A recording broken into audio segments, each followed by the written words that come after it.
Bonsoir tout le monde, on est au chalet de Guillaume, aux Essarts au-dessus de Saint-Julien-Mont-de-Nie. Donc on va aller découvrir son aventure, il est parti 5 semaines au Canada, découvrir la faune là-bas. Je vous laisse me suivre.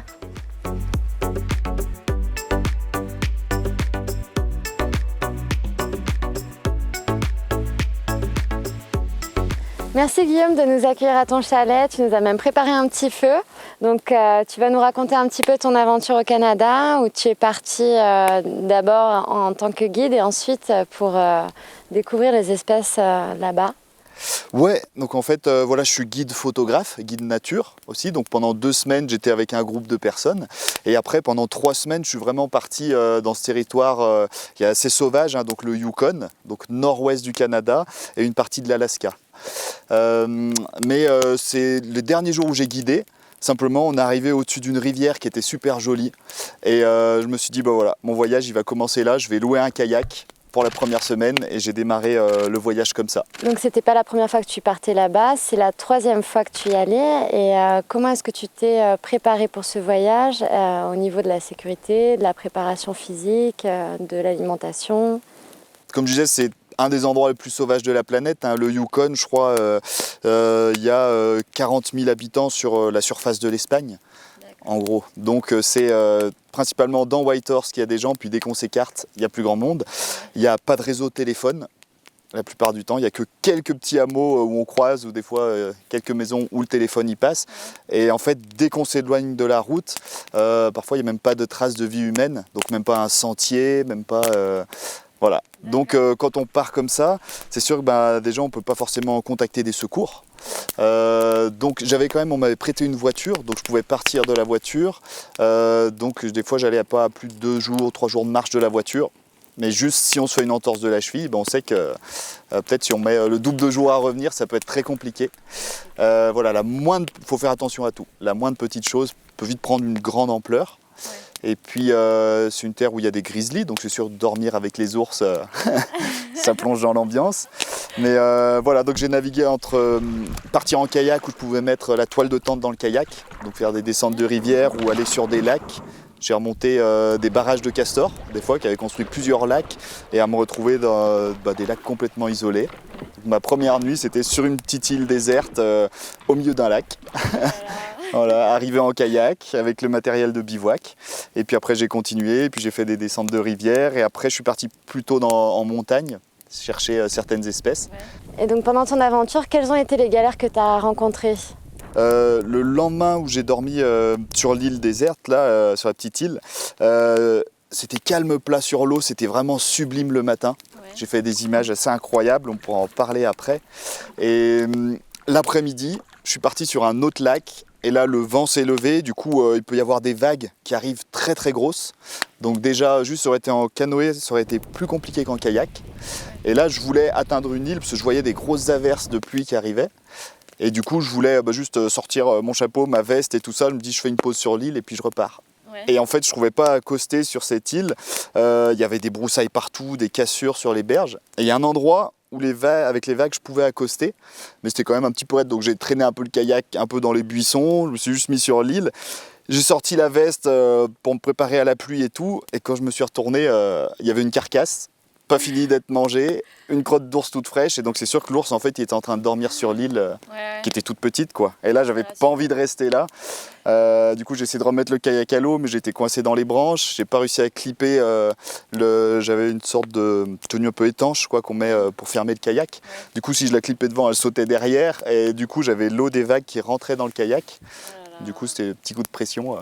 Mais c'est notre imagination qui s'emballe beaucoup aussi, quoi. Ouais. Donc, au fil des jours, petit à petit, j'ai appris à vivre dans un endroit où il y a des ours. Ouais. s'y habituer. Donc ouais, faut être préparé.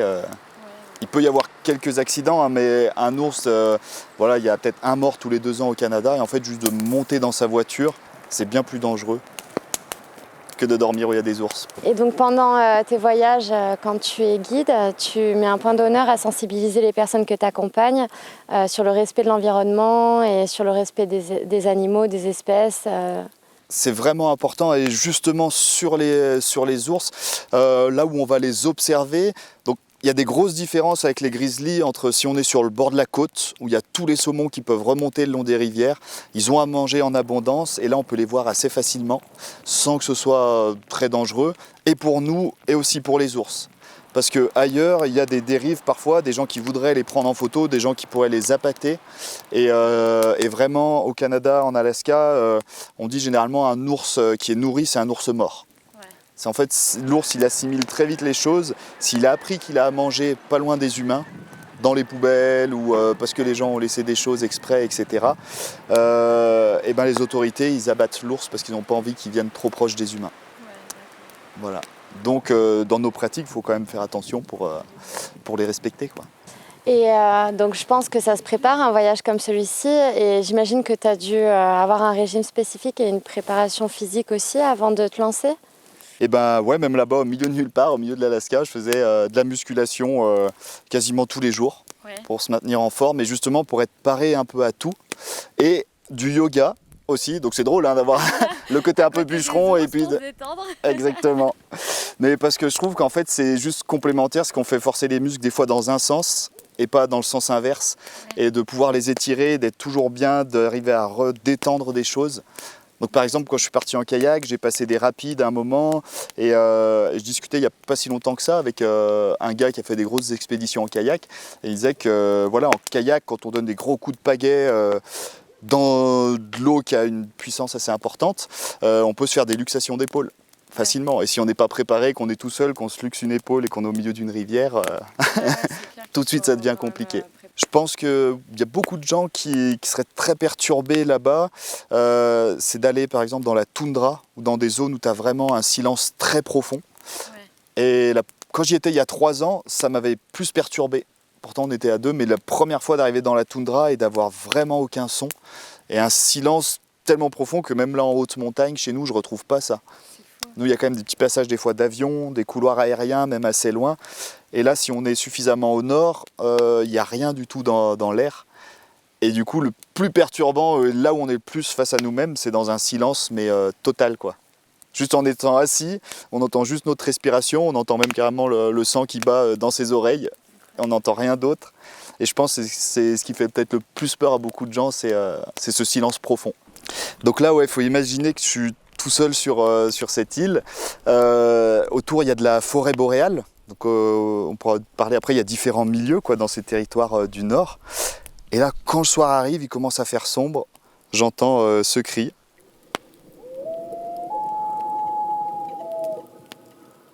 Donc là-bas, c'est vrai qu'il y a du loup, il y a du coyote. Mais en fait, le huard, c'est une sorte de canard. Et c'est un canard qui est sur l'eau et qui émet ce cri. Nous, on a la chance là dans les Alpes, c'est que plus on monte en altitude, et en fait, c'est comme si on faisait un voyage vers le nord. Donc il y a 10 000 ans, un peu plus, on était sous la glace. Quand les glaciers ils sont retirés petit à petit, il y a des espèces qui vivent vraiment à cette limite un petit peu des glaciers. Donc le lièvre variable qu'on a chez nous, le lagopède alpin, c'est des espèces, voilà, ceux qui deviennent tout blancs l'hiver chez nous, et qui sont habitués aussi à ces milieux-là. Donc le tout dernier jour du voyage, j'ai fait des images d'un lagopède qui était posé à quelques mètres de moi, sommet d'une montagne, il est venu à ma rencontre, c'était drôle quoi, juste le lagopède au sommet de son rocher. Et quand je suis rentré après, premières espèces que j'ai retrouvées ici, c'était un lagopède. Donc tu as eu plusieurs mésaventures que tu nous as partagées, mais au-delà de ces mésaventures, je pense que tu as quand même eu aussi des belles surprises et j'aimerais savoir comment la nature t'a récompensé de tous ces périples que tu as vécus. Donc oui, des galères, il y en a eu juste quelques-unes finalement, mais sur 5 semaines dans un milieu comme ça, complètement sauvage, ça va, c'était vraiment quand même chouette. Et j'ai eu des très très belles rencontres et des bons moments d'échange avec la faune. On passe parfois à des endroits, on ne sait même pas si certains animaux ils ont déjà croisé des humains. Il y en a quand même de plus en plus, hein, des gens qui vivent dans le Yukon, hein, et puis ils vont beaucoup chasser quand même là-bas, juste pour se nourrir, parce que la ressource en fait locale, elle est vraiment importante. Ouais. Et donc j'ai eu des très belles rencontres, par exemple avec les pigargues. Un jeune pigargue, donc c'est l'emblème d'Amérique, hein, l'aigle à tête blanche. Donc les jeunes, ils n'ont pas encore la tête blanche, mais voilà, ils font déjà plus de 2 mètres d'envergure, ils sont immenses. Et quand je me suis retrouvé sur le fleuve Yukon à descendre en kayak, il y a un jeune pigargue qui est passé, qui a crié un coup au-dessus de moi, mais un peu curieux. Et moi, du coup, je l'ai imité. Un coup comme ça, j'ai pas des fois l'impression de dialoguer un petit peu avec les animaux, mais juste lui répondre. Et en fait, il a commencé à décrire des cercles autour de moi. Et moi, du coup, je pagayais plus. Je me laissais juste dériver par le courant. Et lui, il suivait le kayak. Petit à petit, il descendait. Et en fait, au bout d'un moment, il est parti plus loin devant. Il est arrivé face à moi sur l'eau, au ralenti. Et en fait, il m'a survolé à tel point que je me suis allongé sur le kayak avec la pagaie comme ça pour le laisser passer.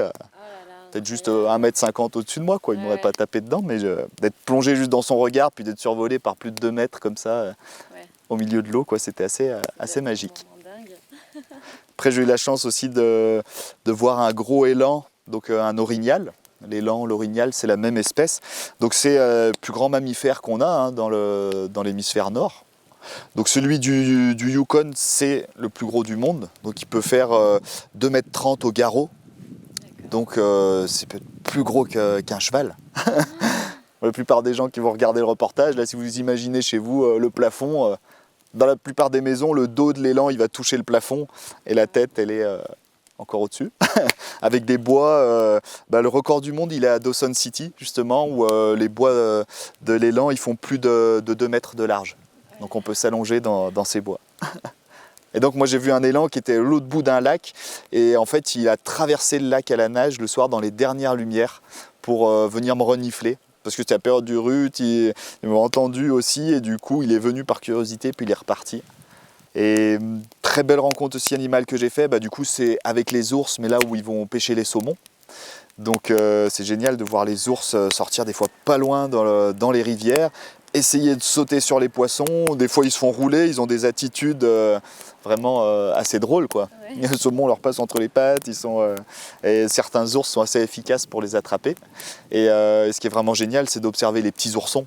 Ouais. Donc les oursons qui suivent leur mère, soit ils sont déjà assez grands, ils peuvent commencer à pêcher par eux-mêmes, soit parfois il y avait la mère qui partait pêcher, les oursons n'osaient même pas sauter dans l'eau, ils avaient peur du courant, mais s'ils voyaient que la mère sortait un poisson, ils se jetaient à l'eau. Et du coup j'ai une petite séquence assez drôle, un ourson de l'année qui a ramené un morceau de saumon et qui était tellement fier de sa prise, il n'osait pas le manger, donc il faisait des allers-retours sur le rocher, il passait à côté de l'autre ourson et il prenait même pas le temps de le manger, il se baladait tout fier pour montrer sa belle prise.